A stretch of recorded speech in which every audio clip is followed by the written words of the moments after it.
نحمده ونصلي على رسوله الكريم أما بعد فأعوذ بالله من الشيطان الرجيم بسم الله الرحمن الرحيم اهدنا الصراط المستقيم صدق الله العظيم منگو تاسو پرون درس کی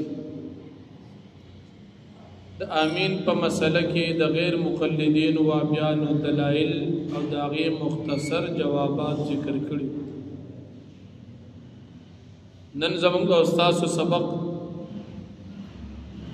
د الحمد او د امام پسې د قرائت کولو او د نه کولو په مسأله باندې. امام اعظم ابو حنیفه رحمت الله علیه مذهب دادی امام باندی او پزان لمنس کون کے باندی دا قرآن مجید قراءت مطلقاً پمانج کے فرض دی. الحمد او سورت دی تا دا قرآن سبق ویلی شی دا پمانج کے فرض دی. او زان لمنس کون کی او امام باندی خاص الحمد ویل دا واجب دی. بیا چکلا دا مقتدی مسئلہ شی نو پا مقتدی باندی پا امام پس خاموش ادریدل واجب دی. پا دی مسئلہ کی وابیان دا دعوگیر دی دعوات دوی کئی مدعیان دی د دوی دعوه دادا ظاهرن دی داوی چې الحمد نه بغیر منز نه کیږي لیکن د دوی په مسأله کې تفصیل دی هغه دوی نه وي. مسأله کې تفصیل داسې دی یول سری رکاتنا هغه رکاتنا چاغي کې د مانځه سبق په پټه ویل شي لکه ماسپخین مازیګر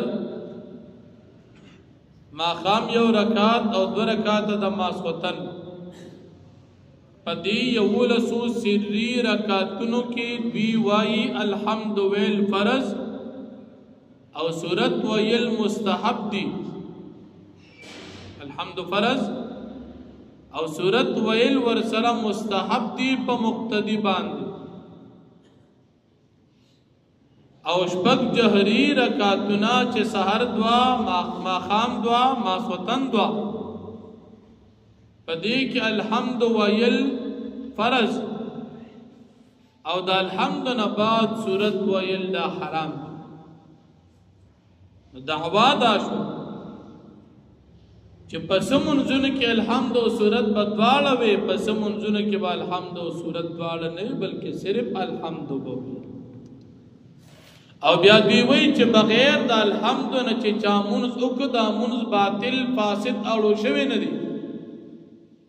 الحمد نه بغیر چې چا منز وکړه دا منز نه دی شوی. امام اعظم حنیفه رحمت الله علیه مذهب دادی چې د مقتدی د پارا د امام قرائت کافی دی.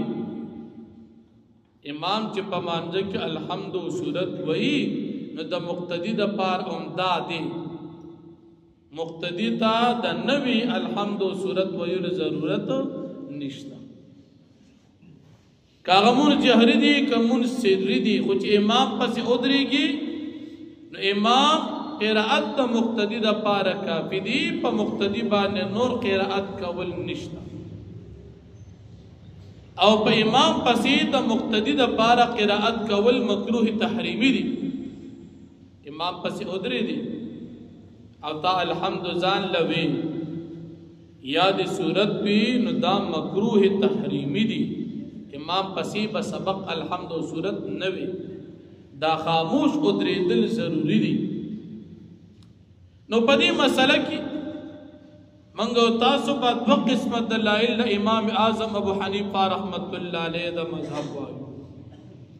یو بدا سی دلائل والو چې وایو چې د هر عام او د خاص په ذهن کې کینی او یو به علمی دلائل وایو په داسې مسلو کې اکثر وابیان غیر مقلدین زمونږ دا ساده ساده ناپوه مسلمانان راونیسي ته موږ له داسې دلیل راوړه چې بغیر د الحمد نه مونځ کېږي. دا خبره غلطه ده، سوال غلط دی. موږ خو نه وایو چې الحمد نه بغیر مونځ کېږي. موږ وایو دا چې امام پسې ودرېدي د امام قرائت د مقتدي دپاره کافي دی. الحمد ویل په مانځه کې واجب دی او مطلق قرائت کول په مانځه کې فرض دی، خو د چا دپاره چې چا دپاره شریعت مقرر کړی. الحمد او سورت دواړه به ځان له مونځ کوونکي امام وایي او د مقتدي دپاره د امام قرائت کافي دی، مقتدي به نه وایي. نو موږ او تاسو په دې شکوک او شبهاتو کې دی بیا متاثره کی او بیا موږ ته وایي چې تاسو داسې دلیل راوړئ چې بغیر د الحمد نه مونځ کېږي. نه، بغیر د الحمد مونځ نه کېږي. الحمد دا په مانځه کې واجب ده، خو چې په امام پسې ودرېدي نو د امام دا قرائت د مقتدي دپاره کافي دی. لکه څنګه د جمعې په ورځ یو امام خطبه کوي، ټول خلک اوري، د ټولو دپاره دا یو خطبه کافي ده.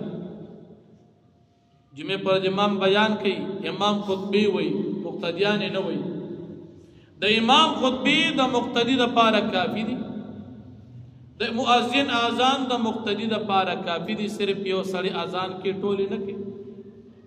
د امام د مؤذن اقامت د یو سړي اقامت د ټولو دپاره کافي دي. د یو امام ستره د ټولو مقتدیانو دپاره کافي ده.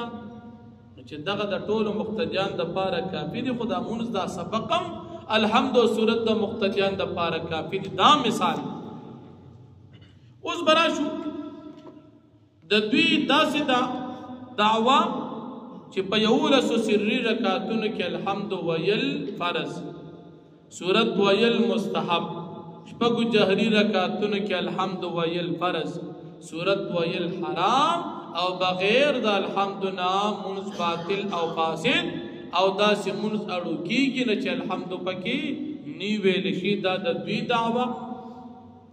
زمونږ دعوا مقتدی د پاد امام قرائت کافی دی. مقتدی چې امام پسې ودرېدو دی ځان له نوې الحمد او سورت نه وي. نبی کریم صلی الله علیه وسلم د معراج شپه ده. د معراج په شپه باندې په بیت المقدس کې نبی علیہ السلام پیغمبرانو له جمع ورکړه. ټول مسلمانان دا مني. الحمد صرف نبی کریم صلی الله علیه وسلم ته الله پاک نازل کړی دی. حدیث د نسائی شریف دی. نبی علیہ السلام فرمایي الحمد دا صورت چې الله پاک صرف مال را کړی دی. جمع ورکون کې نبی علیہ السلام مقتدیان د معراج پشپا 1,40,000 کم و بیش امام الحمد ویلدا مقتدیانو باندې نازل نوا مقتدیانو نه د ویل د دې پیغمبرانو د امونز مقتدیانو شوی دی او کنه دي شي. مقتدیان پیغمبرانو مونږ کړي دي. امام نبی علیہ السلام الحمد ویلدا امام ویلدا مقتدیان شاته پیغمبران دی غي تنازل شوی نه داغي نه د ویل د دغه مقتدیان مونږ بغیر د الحمد نه او شو. اوس اوایه د پیغمبرانو مونږ بغیر د الحمد نه دی شوی ودا باطل او فاسد دي. حالانکه دا وابیان چرته نشي ویل. ذهن کې مسله رااله. معراج پښپ جمع چاور کولا نبی علیہ السلام مقتدیان سوکو پیغمبران الحمد چا ویلا امام مقتدیانو لورتلا نا مقتدیانو باندې نازل وا نا نو د مقتدیانو مونږ بغیر د الحمد نشو شو نو چې دا غي مونږ کېږي زمون دا ولې نه کېږي. هغه مقتدیان پیغمبران زمون مقتدیان امتیان زمون د دې مقتدیانو نه کېږي دا غي کېږي دا غي بغیر د الحمد شوی دا زمون دا منظم بغیر د الحمد د مقتدیانو په امام پسې کی. دا مسله اتفاقی د معراج د شپې د مانځه یو.